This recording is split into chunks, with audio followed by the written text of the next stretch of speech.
السلام علیکم ورحمۃ اللہ وبرکاتہ۔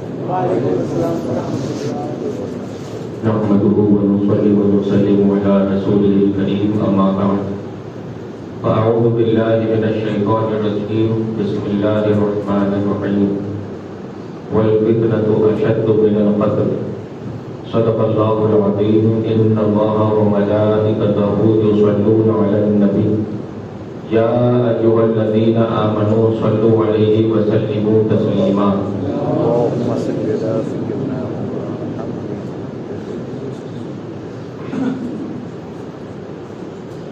جن لوگوں کی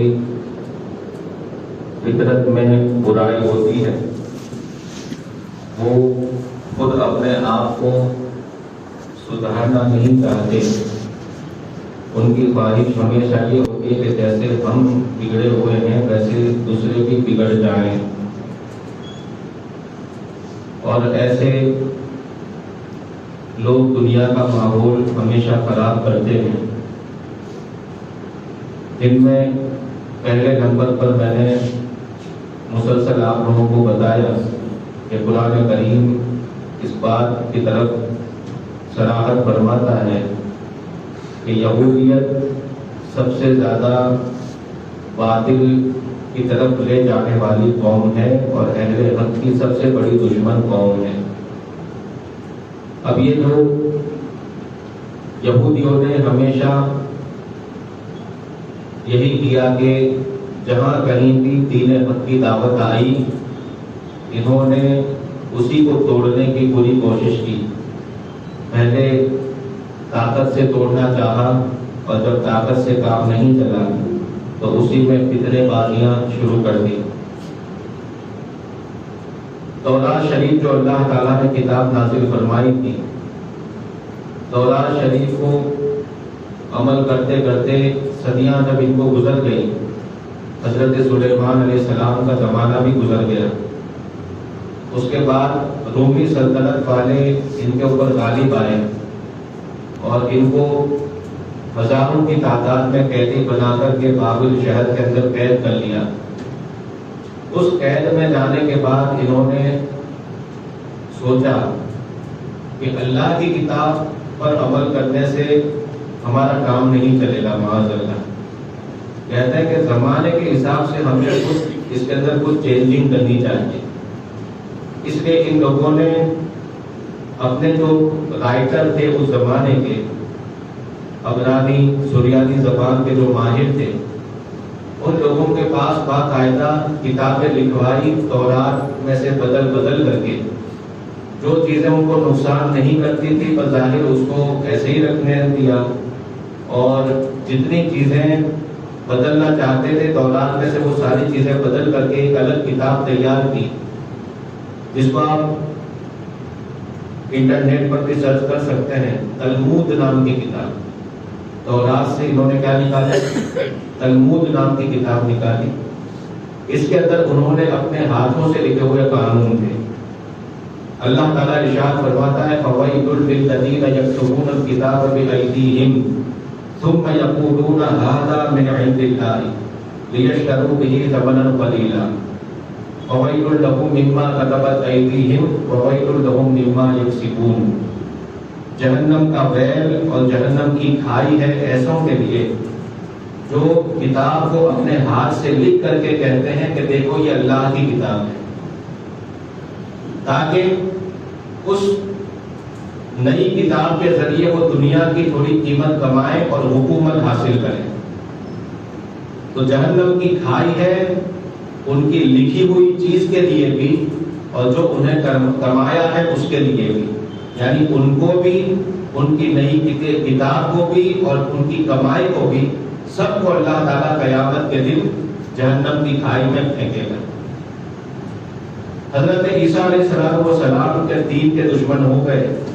حضرت عیسیٰ علیہ السلام جو دین حق لے کر کے آئے اور دیکھنے لگے کہ چاروں طرف دین عیسیٰ غالب ہو رہا ہے، ہر طرف ان کے ماننے والے بڑھ رہے ہیں، اب جو بھی دین کے تعلق سے معلومات کرنا چاہتا ہے وہ سارے لوگ حضرت عیسیٰ کے ماننے والے اور ان کے حواریوں کے پاس جاتے ہیں۔ آہستہ آہستہ ان کا روگ ختم ہو رہا ہے، لوگ ان کو اللہ والے نہیں سمجھتے، تو ان لوگوں نے حضرت عیسیٰ سے بھی دشمنی کی اور آخرکار حضرت عیسیٰ کو اللہ رب العزت نے آسمانوں پر اٹھا لیا اور انہی میں سے ایک کے اوپر حضرت عیسیٰ کی صورت ڈال دی جو ان کی نظر میں تھی. ان کو حضرت عیسیٰ کی صورت نظر آئی اور اسی کو اس نے سولی دے دی ان لوگوں نے. حقیقت میں اللہ تعالیٰ نے حضرت عیسیٰ کو آسمان پر اٹھا لیا اور سولی جو انہوں نے دی ہے اپنے ہی غدار کو دی ہے. وما قتلوه وما صلبوه ولكن شبه لهم. اللہ فرماتا ہے نہ انہوں نے یہودیوں نے عیسیٰ کو قتل کیا نہ یہودیوں نے ان کو سولی دی ہے لیکن ان کے اوپر مشابہت ڈال دی گئی. تو وہ اسی کو سمجھتے ہیں کہ ہم نے عیسیٰ کو معاذ اللہ شہید کر دیا. حضرت عیسیٰ علیہ السلام کے وصال کے صرف 6-7 سال کے بعد پولس نام کا یہودی کہ جو دشمنی میں کٹر حضرت عیسیٰ کا دشمن مانا جاتا تھا. جیسے اس امت میں ابو جہل کی چھاپ کیسی ہے نبی کی دشمنی. فرعون کی حضرت موسیٰ کے سامنے کیسا نام ہے. اس طرح سے حضرت عیسیٰ کے دشمنوں میں جو سب سے اوپر لیول پر جس کا نام آتا تھا جس جہنمی کا اس کا نام تھا پولس. اس پولس نے 6 سال کے بعد حضرت عیسیٰ کے اٹھائے جانے کے 6 سال کے بعد اچانک وہ جنگلوں سے پلٹ کر کے آیا اور کہتا ہے کہ میں بہت زیادہ شرمندہ ہوں. یہ کہہ کر کے بہت رویا, پادریوں کے سامنے بہت رویا عیسائیوں کے پاس آ کر کے اور کہتا ہے کہ میں نے بہت بڑی بھول کر دی. میں جنگل میں جا رہا تھا, فلاں جگہ آ رہا تھا اور اس جگہ پر ایک نور ظاہر ہوا. اس نور میں سے حضرت عیسیٰ نکلے اور عیسیٰ نے مجھے کہا کہ اے پولس کیا تو میری دشمنی کرتا تھا جبکہ میں خود اللہ کا بیٹا ہوں معاذ اللہ. یہ پولس نے نصرانیوں کے اندر جا کر کے سب سے پہلے کہا کہ میں اللہ کا بیٹا ہوں. گر گڑا کر کے کہنے لگا, حکایت بیان کی اور دلیلیں دینے لگا, گواہیاں دینے لگا. تو بہت سارے ایمان کے جو کمزور تھے دین عیسیٰ میں وہ سب اس طرف چلے گئے کہ ہاں حضرت عیسیٰ اللہ کا بیٹا ہے معاذ اللہ. دوسرے علاقے میں گیا, دوسرے ملکوں میں گیا جہاں پر عیسائیوں کا غلبہ تھا, وہاں جا کر کے کہتا ہے کہ میں نے بہت بڑی بھول کی ہے اپنی زندگی میں اور اب میں دین عیسیٰ کا بالکل پرچار کرنے والا پکا حامی ہوں اور اپنی پوری گزشتہ زندگی سے توبہ کر کے آیا ہوں کیونکہ خود عیسیٰ نے مجھے کہا ہے کہ میں اللہ کا روپ لے کر کے دنیا میں آیا تھا معاذ اللہ. یہاں پر دوسرا عقیدہ پہلے کہتا ہے اللہ کا بیٹا تھا, دوسری جگہ پر جا کر کے کہتا ہے کہ اللہ کا روپ لے کر کے آیا ہوں معاذ اللہ. تیسری جگہ جا کر کے کہتا ہے کہ حضرت عیسیٰ اللہ کے دائیں طرف جا کر کے بیٹھے ہوئے ہیں معاذ اللہ. اس طرح سے عیسائیوں کے اندر اس پولس نام کے یہودی نے محبت کے نام پر گھس کر کے حضرت عیسیٰ کی عقیدت کو لے کر کے ان کے ٹکڑے ٹکڑے کر دیے اور جو کمزور ایمان والے تھے وہ اس کی باتوں میں آ گئے اور جو پکے ایمان والے اصحاب کہف جیسے لوگ تھے وہ اپنے دین پر ڈٹے رہے. جو اصحاب کہف تھے وہ اپنے دین کے اوپر ڈٹے رہے, نہ انہوں نے دین عیسیٰ کو بدلا, نہ پولس کے کہنے کے مطابق خدا کا بیٹا مانا, نہ تو خدا کا روپ مانا, نہ عرش کے دائیں طرف بیٹھے ہوئے مانا, کچھ بھی نہیں, بلکہ وہ اللہ کے نبی اور رسول ہی مانتے رہے اور وہ بنے اصحاب کہف جن کا ذکر سورہ کہف میں ہے. تو یہ پولس یہودی اس نے دین عیسیٰ کے ٹکڑے کیے. اب یہ بات شاید ہو سکتا ہے کہ گزر گئی, اب یہ سیدھے آقا کریم صلی اللہ علیہ وسلم کا دین جب آیا اور ہر طرف مکہ سے عرب سے بھگائے گئے, کہیں سے ان کا بس نہ چلا, تو جو کام پولس نے وہاں پر کیا تھا اب اس امت میں ابن سبا یہودی نے کیا. کس نے کیا؟ ابن سبا یہودی, جس کا نام میں نے آپ کو بتایا تھا عبداللہ ابن سبا. آ کر کے مدینے میں حضرت عثمان غنی کے زمانے میں کلمہ پڑھا, حدیثیں سیکھی, تفسیر سیکھی, پورا ایک بڑا گروپ لے کر کے آیا تھا اور جگہ جگہ پھیلا رکھے تھے اپنے نمائندوں کو اور سب کے اوپر جس کو صدر یہودیوں نے بنایا تھا وہ عبداللہ ابن سبا یہودی تھا. اور اس نے آ کر کے سب سے پہلا وہ زہر اگلا. شروعات اس نے جو کی وہ کس سے کی کہ علی کے ہوتے ہوئے عثمان خلیفہ کیسے. یہ وہ بات کی تھی کہ جو اب تک تاریخ اسلام میں کسی نے سوچا بھی نہیں تھا. یہ بات سے اس نے شروعات کی. آہستہ آہستہ فتنہ بڑھتے بڑھتے بڑھتے حضرت عثمان غنی شہید ہوئے. پھر بڑھتے بڑھتے بڑھتے یہ سارے کے سارے حضرت علی کے گروپ میں ہی جنگ یہ اپنے لشکر کے اندر ہی یہ لوگ شامل ہو گئے اور شیعہ میں علی اپنے آپ کو کہنے لگے. پھر میں نے بتایا تھا کہ جنگ جمل کیسے ہوئی تھی. جنگ جمل کے موقع پر کیسی صلح ہونے والی تھی صحابہ کی آپس میں, اور انہوں نے رات کے اندھیرے میں کیسا دباؤ کیا اور دو صحابہ کے لشکر کو آپس میں لڑایا. یہی حال پھر حضرت امیر معاویہ کے ساتھ بھی کیا. کیوں یہ سب کیوں کر رہے ہیں؟ قرآن فرماتا ہے کہ سب سے خطرناک ایمان والوں کا دشمن اگر کوئی ہے تو وہ یہودی ہے. اور آپ دیکھو کہ خیبر کے بعد ان سے آمنے سامنے کی کوئی جنگ ہے ہی نہیں. خیبر کے بعد کوئی جنگ ان سے ہے ہی نہیں, اور پھر بھی قرآن کہتا ہے کہ سب سے خطرناک دشمن تمہارے یہ ہے. جبکہ ورلڈ وار ہو گئے عیسائیوں کے ساتھ, مشرکوں کے ساتھ, مجوسیوں کے ساتھ, مسلسل 1400 سال ہماری جنگیں جاری رہی, لیکن ان جن سے ہماری تلواروں سے جنگیں جاری رہی, لاکھوں کی تعداد میں ہمارے لوگ شہید ہوئے. ان سارے شہید کرنے والے ظالموں کو قرآن دوسرے تیسرے نمبر پر رکھ رہا ہے, اور ان سے بھی پہلا نمبر یہودیوں کو دے رہا ہے جن سے کوئی جنگ ہوئی. کیوں؟ وجہ تو ہوگی. یہ قرآن کی دوسری آیت سے ثابت ہے, وَالْفِتْنَةُ أَشَدُّ مِنَ الْقَتْلِ. قتل کر دینے سے زیادہ خطرناک دشمن وہ ہوتا ہے جو فتنہ پھیلائے. قتل کرنے والا بھی دشمن ہوتا ہے, لیکن اس سے کہیں زیادہ خطرناک کون ہوتا ہے؟ جو فتنہ پھیلائے. اور یہودیوں نے جنگ آمنے سامنے کی نہیں کی, لیکن کیا کیا؟ فتنہ پھیلایا. اور وہ کیسا فتنہ جو قیامت تک ختم ہونے والا نہیں ہے. ابن سبا یہودی نے آ کر کے یہ فتنے کا بیج بویا, اور دن بدن ان کو کمزور ایمان والے ان کے لپیٹ میں آتے رہے. صحابہ کے جو صحبت یافتہ تھے وہ کبھی ان کی باتوں میں نہیں آتے تھے. وہی جو ایمان کمزور والے تھے وہ سوچتے تھے کہ بناوٹی حدیثیں یہ پیش کرتے تھے علی کی محبت میں, بناوٹی حدیثیں پیش کرتے تھے حضرت امام حسن اور حسین کی محبت کے اندر. تو کمزور ایمان والے یوں سمجھتے تھے کہ ہاں یہ جو کہہ رہے وہ سب سچا ہے, جبکہ اس کی آڑ میں وہ حضرت عثمان غنی سے نفرت دلاتے تھے. پھر بڑھتے بڑھتے حضرت ابوبکر عمر تک پہنچے. پھر بڑھتے بڑھتے عبداللہ ابن سبا یہودی نے کوفہ اور بصرہ میں جا کر کے یہ عقیدہ گڑھا کہ کہتا ہے کہ تعجب ہے, اس کے الفاظ آج بھی سیرت کی کتابوں میں محفوظ ہیں. کہنے لگا کہ تعجب ہے ایسے لوگوں پر کہ جو یہ تو مانتے ہیں کہ عیسیٰ علیہ السلام آسمان پر اٹھا لیے گئے اور قیامت کے قریب پھر سے آئیں گے, لیکن ان سے بھی بڑے حضرت رسول پاک صلی اللہ علیہ وسلم کی ذات ہے, اور وہ یوں نہیں مانتے کہ حضور واپس آئیں. یعنی عیسیٰ کے تو واپس آنے کا عقیدہ رکھتے ہیں, لیکن حضور کے واپس آنے کا عقیدہ نہیں رکھتے. ایسوں پر تعجب ہے کہ کتنی دماغ کو لگنے والی بات ہے. یعنی کن کے دماغ کو؟ جو کمزور ایمان والے ہیں ان کے دماغ کو, کہ ہاں یار حضرت عیسیٰ سے بھی افضل تو ہمارے حضور ہیں, جب وہ آئیں گے تو حضور کیوں نہیں آئیں گے؟ تو یہ کمزور ایمان والے نئے نئے مسلمان سب ہزاروں کی تعداد میں اس کی بات کو ماننے لگے.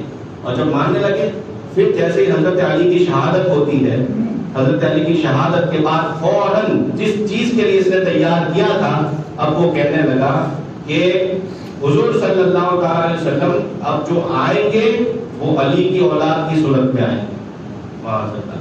کبھی کہتا ہے کہ علی کی صورت میں آئیں گے. یعنی یہ رجعت اور حلول کا جو عقیدہ ہے وہ مشرکوں اور مجوسوں کا عقیدہ ہے, یہ اس نے اہل اسلام میں ڈالا. بہرحال ابھی جس سلسلے سے ہم لوگ چل رہے تھے, جنگ صفین کے موقع پر دیکھو جہاں کہیں بھی اہل بیت اور صحابہ تو الگ تھے ہی نہیں. میں نے آپ کو مسلسل بتایا صحابہ کرام کے آپس میں جنگ کے اندر جب صلح ہونے والی تھی وہاں پر جمل کے اندر یہ لوگ آئے اور فتنہ ڈالا, صفین میں آئے اور لڑوایا. اب صفین کے موقع پر ہوا کیا کہ حضرت عمرو بن عاص رضی اللہ تعالیٰ عنہ کی ذہانت سے جب دیکھا کہ دونوں طرف کا خوب نقصان ہو رہا ہے اور اس میں سے خاص طور سے ان کے لشکر کا زیادہ نقصان ہو رہا تھا, تو انہوں نے سوچا کہ کچھ تو کرنا چاہیے. سیدھے قرآن کو نیزوں پر اٹھایا اور نیزوں پر اٹھا کر کے قرآن کو بلند کیا, اور سامنے والے حضرت علی کے لشکر کے سامنے کہتے ہیں کہ قرآن بیننا و بینکم, یہ قرآن فیصلہ ہے ہمارے اور تمہارے درمیان. جیسے ہی قرآن کو سامنے رکھا تو جتنے بھی یہ لوگ تھے وہ سارے کے سارے وہاں سے تلواریں نیام میں ڈال کر کے واپس آ گئے.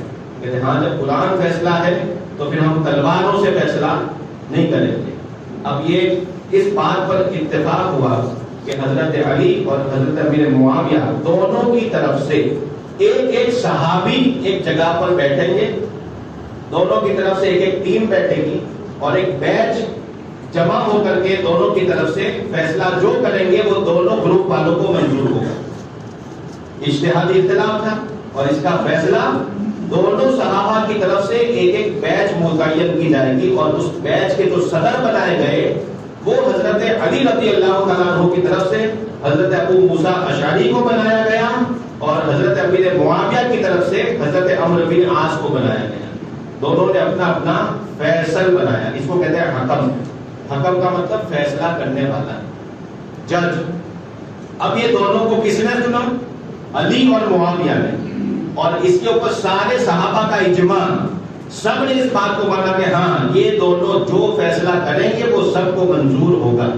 اب جیسے یہ بات پھیلی، دونوں صحابہ ایسے مقدس صحابہ، اتنے دل کے صاف صحابہ تو دل کے صاف ہی ہوتے ہیں۔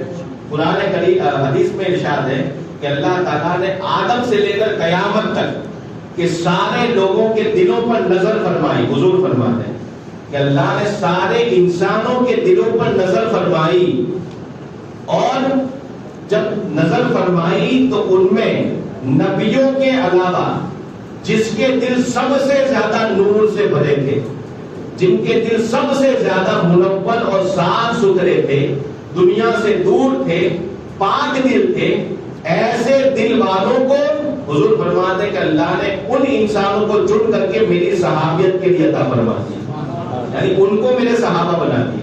اس لیے حضور فرماتے ہیں خبردار میرے کسی ایک صحابی کو بھی اگر برا کہا تو وہ سیدھا جہنم میں جائے۔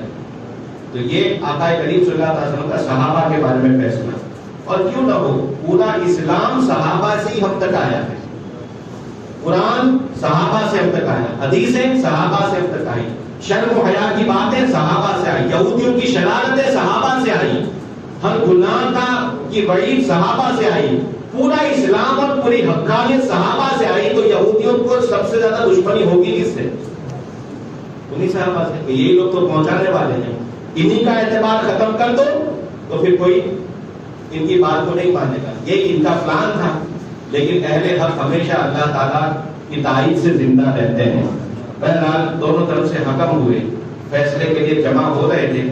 اب اسی وقت جیسے جنگ جمل کے موقع پر رات میں ابن سبا یہودی کے گروپ نے میٹنگ کی تھی اور سوچا تھا کہ اب تو اگر یہ لوگ صلح ہو گئی تو تمہاری لاشوں پر صلح ہوگی، یعنی پورے عثمان والوں سے بدلہ لیا جائے گا اور فتنے والے سب پکڑے جائیں گے۔ اس طرح سے اب جیسے دیکھا کہ اس وقت ملنے والے تھے تو انہوں نے کیسے لڑوایا، اب یہاں پر دیکھا کہ حضرت امیر معاویہ یعنی ملک شام کا لشکر اور حضرت علی یعنی حجاز کا لشکر، اگر یہ دونوں لشکر ایک ہو گئے اس صلح کے بعد، اب اس کے بعد جتنی محنت ہم نے حضرت عثمان کے دور سے لے کر اب تک کی ہے وہ سب کی سب کیا ہو جائے گی، بیکار ہو جائے گی۔ ان کو صلح کے اوپر متفق ہونے دینا نہیں ہے۔ اس لیے ان لوگوں نے سوچا کہ اب کیا کیا جائے، تو چند ایسے فتنے ڈالے کہ ایک جماعت اس میں سے نکلی جس کی پیشی گوئی حضور صلی اللہ علیہ وسلم پہلے سے فرما چکے، اور وہ کون؟ ایک گروپ نکلا انہی شیعوں میں سے گروپ الگ نکلا اور کہتا ہے کہ لا حکم الا اللہ، فیصلہ کرنا تو صرف اللہ کا کام ہے۔ جملوں پر غور کرنا، کیا کہا؟ فیصلہ کرنا تو صرف اللہ کا کام ہے، اور یہ اللہ کے بندے صحابہ یہ فیصلہ کریں، یہ تو شرک ہو گیا۔ یہ کیا ہو گیا؟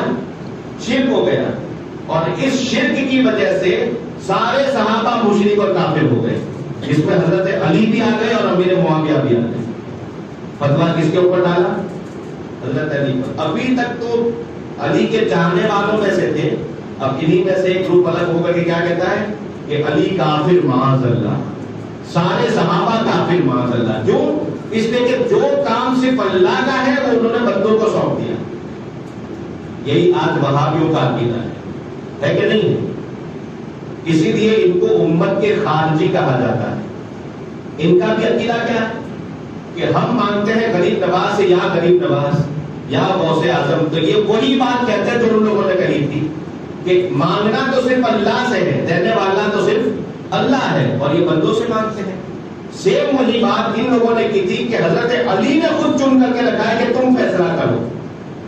باب مدینۃ العلم, جس کے ایک ایک فیصلے سے ہمیں اسلام کی حقانیت نظر آتی ہے, وہ علی کو کہتے ہیں کہ تم نے غلط کیا اور معاذ اللہ کفر کا کام کر لیا. تو یہ فرقہ کون سا نکلا؟ اس کو خارجی کہتے ہیں. یہ پہلا خارجی فرقہ. جیسے یہ خارجی فرقہ نکلا, اس کے ہزاروں کی تعداد دھیرے دھیرے دھیرے ایک نہروان کی جگہ پر یہ سب جمع ہونے لگے. اب شیعہ نے علی کے نام سے جو گروپ تھا وہ الگ. فوج کی چالاکی کو یاد کرو کہ اس نے عیسائی دین کے اندر 4 الگ الگ مذہب بنائے, اور یہاں پر ایک مذہب ابھی تک جو فرقہ بنایا تھا وہ شیعوں کے نام سے, علی کی محبت کے نام پر, اور اب دوسرا جو بن رہا ہے وہ اہل بیت اور صحابہ کی سب کی دشمنی کے نام پر, یعنی یہ سب کافر معاذ اللہ. اور یہ خارجی فرقہ یہ جب جمع ہوا, کس نام سے جمع ہوا جاتے ہیں؟ ان کی دعوت لوگوں کو کیا تھی کہ دین حق کو اور قرآن اور رسول اللہ کو اور اللہ کو ماننے والے حقیقت میں ہم ہی برابر ہیں, اور جتنے صحابہ ہیں وہ سب راستے سے بھٹک گئے معاذ اللہ. جس میں حضرت علی بھی آ گئے, حسن و حسین بھی آ گئے, امیر معاویہ آ گئے, عمرو بن عاص آ گئے. یہ بڑے بڑے صحابہ حق سے بھٹک گئے, اور یہ نئے نئے جمعہ جن کو 8 دن نہیں ہوئی کلمہ پڑھا ہوئے, وہ کہتے ہیں کہ دین حق پر ہم قائم ہیں اور ہم قرآن کو جیسا سمجھے ویسا یہ لوگ بھی سمجھے نہیں ہے. سیم وہی فکر جو آج کے اہل حدیث کی ہے, سمجھا؟ اب اس طرح سے یہ لوگ اس دعوت کو لے کر کے جمع ہوئے اور کہتے ہیں کہ ہم تو اس نام کے اوپر جنگ کرنے کے لیے تیار ہیں. جیسے ہی حضرت علی کے کانوں تک یہ بات پہنچی, فوراً حضور اکرم صلی اللہ علیہ وسلم کی بات یاد آئی. ارشاد فرماتے ہیں اے علی, ایک دن ایسا آئے گا کہ تم ایسی قوم سے جنگ کرو گے جو تمہارے جیسے دکھتے ہوں گے, یعنی مسلمانوں جیسے دکھتے ہوں گے.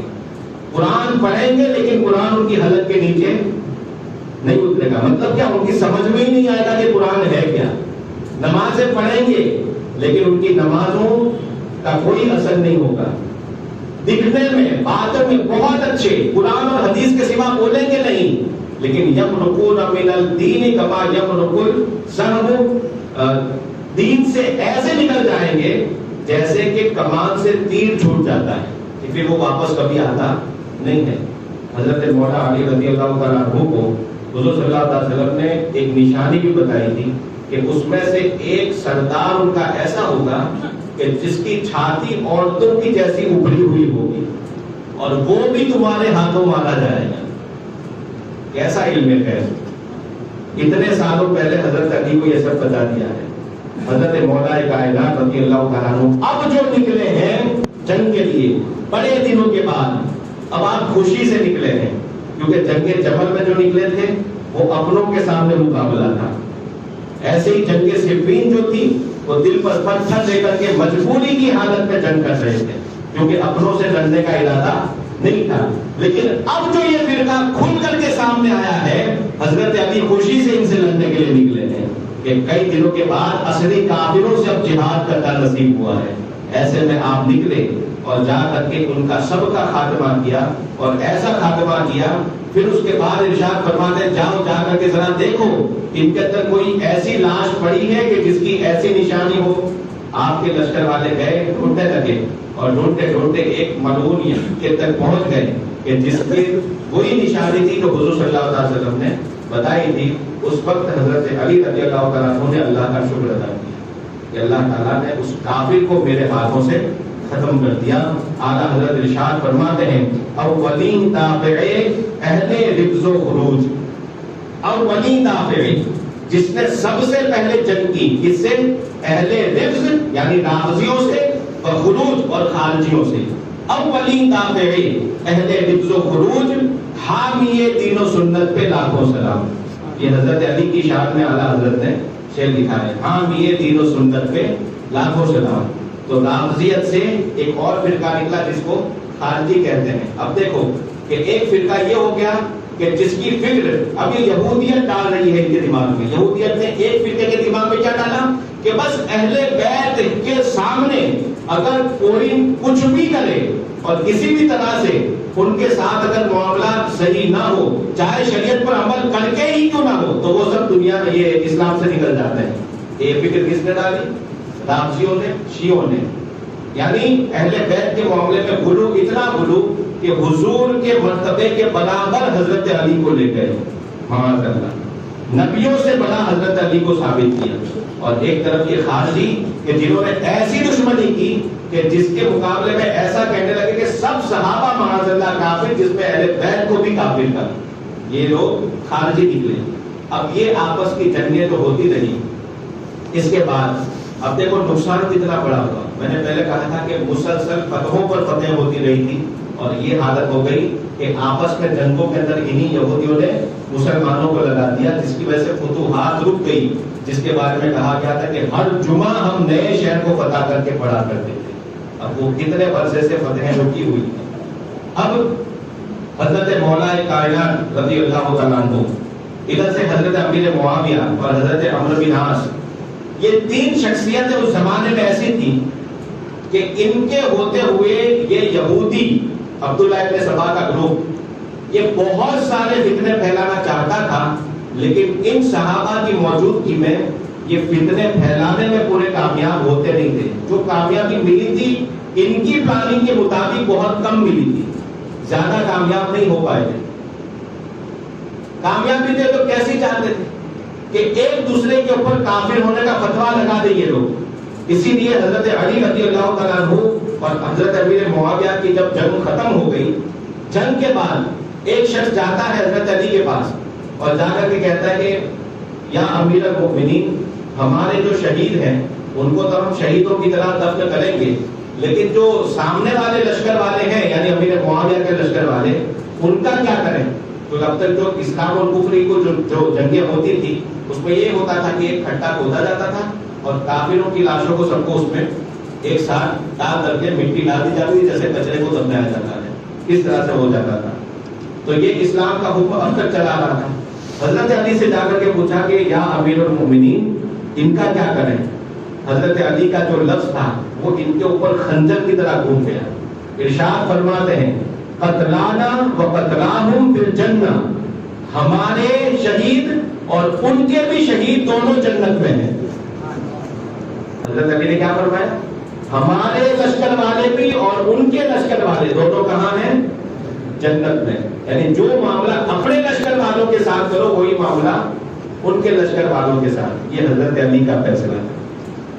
حضرت علی، حضرت عمرو بن عاص اور حضرت امیر معاویہ، یہ تین اس زمانے میں وہ شخصیتیں تھیں کہ جو کسی بھی باطل فرقے کو کامیاب ہونے نہیں دے رہی تھی۔ اس لیے اب تینوں نے مل کر کے پلاننگ کیے۔ عبداللہ ابن سبا کا گروپ ملا اور تینوں نے، یہ چند لوگوں نے مل کر کے پلاننگ یہ کی کہ ان تینوں کو ختم کسی طرح سے کرنا ہے۔ اب البدایہ والنہایہ، اسی طرح سے العواصم من القواصم میں علامہ ابن ابو بکر عربی رضی اللہ تعالیٰ عنہ اور بہت سارے اہل سیر نے یہ لکھا ہے کہ تین حضرات کو ختم کرنے کے لیے یہ لوگ ایک جگہ پر جمع ہوئے، یہ خارجی اور شیعہ سب مل کر کے جو یہودیت سے آئے تھے، اور کہنے لگے کہ یہ تینوں نے اسلام کی صورت کو بگاڑ دیا، معاذ اللہ۔ کہنے کیا لگے؟ اسلام کی صورت کو بگاڑ دیا، معاذ اللہ۔ اب ان تینوں کو راستے سے نکالنا چاہیے۔ ایک ہی دن، ایک ہی جگہ پر، ایک ہی میٹنگ میں تینوں کو شہید کرنے کی پلاننگ ہوئی اور تینوں کے پاس الگ الگ آدمیوں کو روانہ کیا گیا۔ ایک کو حضرت امیر معاویہ کی نیت سے، ایک کو حضرت عمرو بن عاص اور ایک کو حضرت مولا کائنات کی نیت سے۔ تینوں کو الگ الگ سمجھا کر کے پوری پلاننگ کے ساتھ روانہ کیا گیا، لیکن تقدیر میں جو لکھا ہے وہ ہوتا ہے۔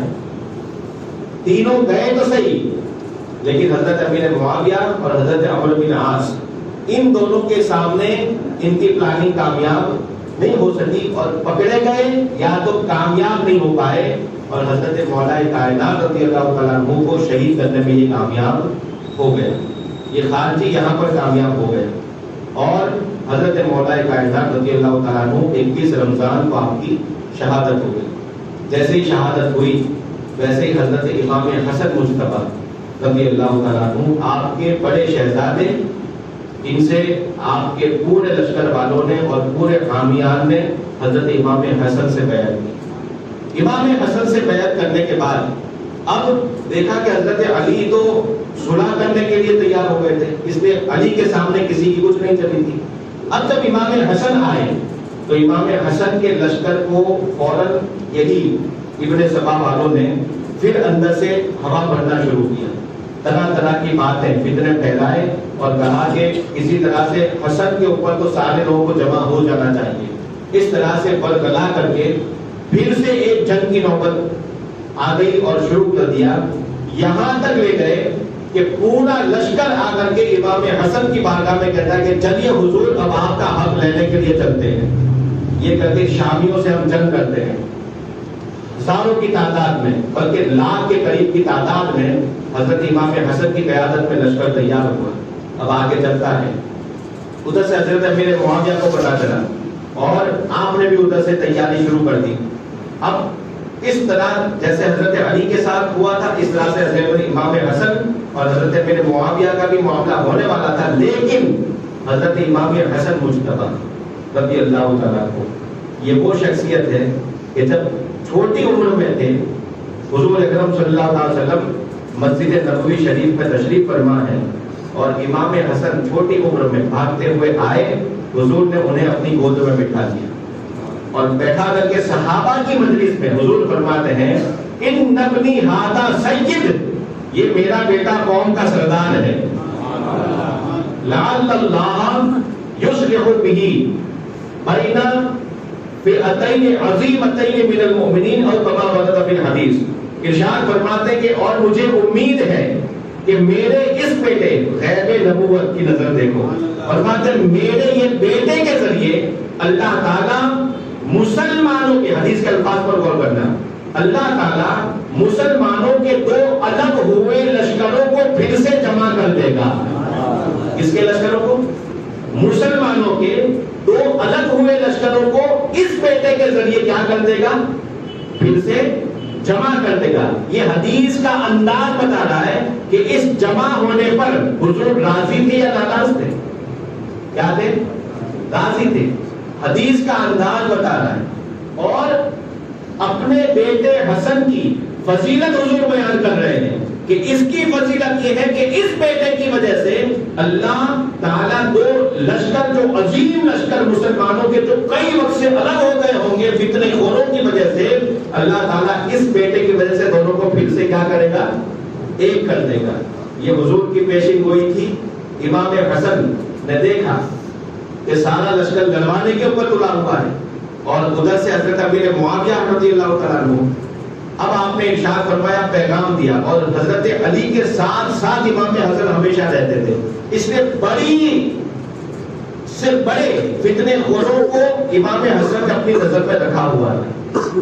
تجربہ تھا حضرت علی کے ساتھ رہتے رہتے، یہ تجربہ ہو چکا تھا کہ کون اپنا ہے کون بیگانہ ہے، کون مکاری سے اہل بیت کا نام لیتا ہے اور کون دل سے لیتا ہے. اس لیے امام حسن نے اپنے خاص رازدار کو بلا کر کے امیر معاویہ کو پیغام بھیجا اور ارشاد فرماتے ہیں، جا کر کے امیر معاویہ سے کہتے ہیں کہ شرطوں کے ساتھ میں ساری خلافت آپ کے ہاتھ میں دینا چاہتا ہوں. شرط کیا ہے؟ کہ اللہ و رسول کا جیسا حکم ہے اسی انصاف کے مطابق تم حکومت کو چلاؤ گے. دوسرا کہ جب آپ دنیا سے چلے جائیں یا آپ اس معاملے کو چھوڑ دیں، یہ یاد رکھنا، تو آپ کے بعد یہ پھر سے میرے پاس آ جائے گا. کس کے پاس آ جائے گا؟ میرے پاس، یعنی امام حسن کے پاس. الفاظ یاد رکھنا ہے، یہ آگے کام آئیں گے. حضرت امیر معاویہ سے دوسری شرط کیا رکھی کہ آپ کے بعد یہ پھر سے خلافت کا معاملہ کس کے ہاتھ میں آ جائے گا؟ میرے ہاتھ میں، یعنی امام حسن کے ہاتھ میں.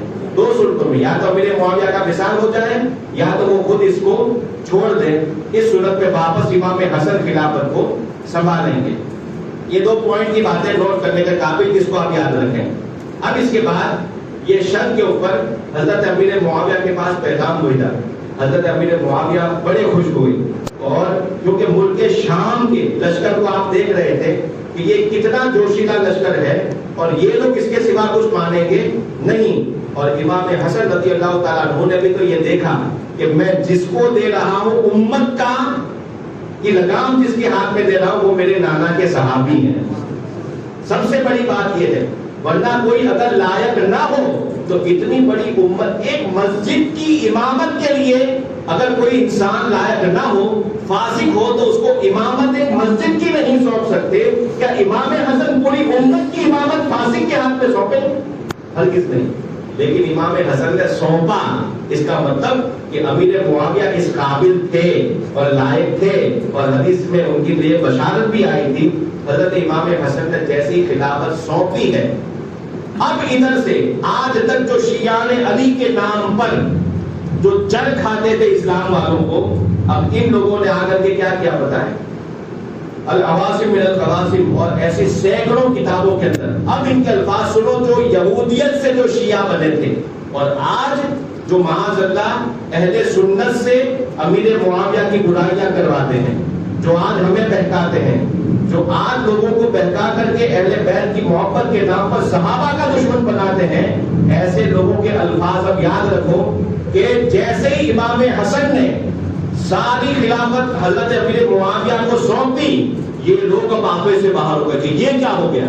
ان کے تو پیروں نیچے سے زمین کھسک گئی، اور آ کر کے بڑے گروپ کے ساتھ منہ پر باندھ کر کے پہچان چھپا کر کے امام حسن کے سامنے آئے.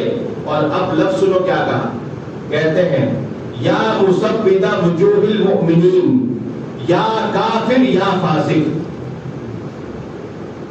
اے مسلمانوں کے منہ کالے کرنے والے. معاذ اللہ، کس کو کہہ رہے ہیں؟ امام حسن کو. یہ جو اپنے آپ کو اہل بیت کا عاشق کہتے تھے، یہ آ کر کے امام حسن سے کہتے ہیں کہ اے مسلمانوں کے منہ کالے کرنے والے، معاذ اللہ، اے فاسق اور اے کافر، معاذ اللہ. یہ گالیاں کس کو دی؟ حضرت امام حسن کو. کیوں؟ اس لیے کہ ان کی شیطانی شرارت کی جتنی بھی پلاننگ تھی، ایک ہی خلافت سونپ کر کے، اور وہ بھی ایسے امیر معاویہ کے ہاتھ میں کہ جس کے بارے میں عمر فاروق کہہ چکے ہیں کہ معاویہ کے ہاتھ میں جو چیز آتی ہے، اگر اس کے ہوتے ہوئے کوئی کچھ بھی کرنا چاہے تو وہ ایسا مضبوط جوان ہے کہ اس کے قدموں کی نیچے کی چیز کو اگر کوئی لینا چاہے تو جھک کر کے اس کے قدموں میں پہلے جانا پڑے گا، تبھی اپنے قدموں کی چیز عطا کرے گا. معاویہ کی یہ شان ہے. یہ کس نے کہا تھا؟ حضرت امیر المومنین عمر فاروق نے کہا تھا. تو یہ حضرت امیر معاویہ کو جیسے ہی سونپا، اب تک جو حسن اور علی کے جو چاہنے والے تھے، انہوں نے معاذ اللہ گالیاں دی اور وہاں سے دور بھاگ گئے. اور یہ تھے کون؟ زیادہ تر اس میں سے کوفہ والے تھے. کون تھے؟ کوفہ والے. یہ یاد رکھنا، کوفہ، بصرہ، دمشق میں بہت کم بسے تھے، لیکن کوفہ اور بصرہ اور مصر کے اندر یہ لوگ زیادہ تھے. اب بس آخر میں اتنا پکچر یاد رکھ لو کہ ابن سبا یہودی آیا، علی کے نام سے محبت کے نام پر اسلام والوں کو فتنے میں ڈالا، صحابہ کے درمیان دو بڑی جنگیں کروائی، صلح نہیں ہونے دی. جب کبھی صلح کا موقع آیا تو یہ الگ فرقہ ڈال کر کے نکل گیا. آخر میں امام حسن نے جب سب کو ایک کر دیا تو یہ پھر سے وہاں سے الگ ہو گئے اور امام حسن کو بھی گالیاں دی.